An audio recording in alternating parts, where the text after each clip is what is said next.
The Livestock and Poultry Commission is hoping to prevent an outbreak of avian influenza this winter. And Arkansas was fortunate to only have one incident last spring, actually. We're hoping right now, with proper biosecurity measures put in place, that maybe we can reduce the risk to Arkansas.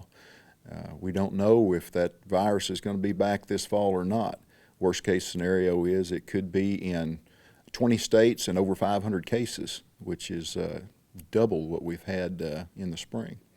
So as the cold weather returns and the migratory birds start coming back, if our growers in Arkansas can get those best practices put in place and make those changes, think of all those little things that you can do to minimize the risk to your operation. Livestock and Poultry Commission Director Bruce Holland and Dr. Brandon Doss, Commission Poultry Specialist and Acting State Veterinarian, updated Arkansas Farm Bureau staff members on the likelihood of another outbreak of high pathogenic AI and steps the industry working group has identified to help reduce the risk of another outbreak.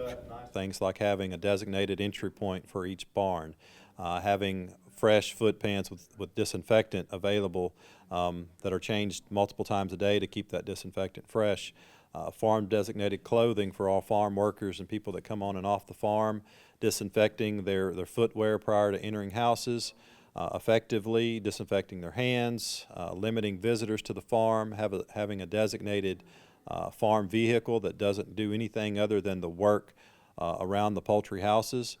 Simple things like that can go a long way to prevent the introduction of the virus. An outbreak earlier this year was especially severe in Minnesota and Iowa, where upwards of 50 million birds, mainly turkeys and laying hens, had to be depopulated. The shortage of birds nationwide has resulted in higher retail prices for eggs and frozen turkey. Industry officials hope there's not a widespread reoccurrence this winter. It's just like putting your seatbelt on in your car. You may never, ever need it.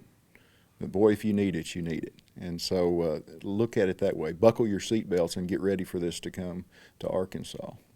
Once the biosecurity guidelines have been finalized, they'll be posted on the Livestock and Poultry Commission website. Doss said the industry is scheduling a series of meetings with growers where they will explain the risk and stress the need for growers to adhere to these guidelines to protect the poultry industry in Arkansas.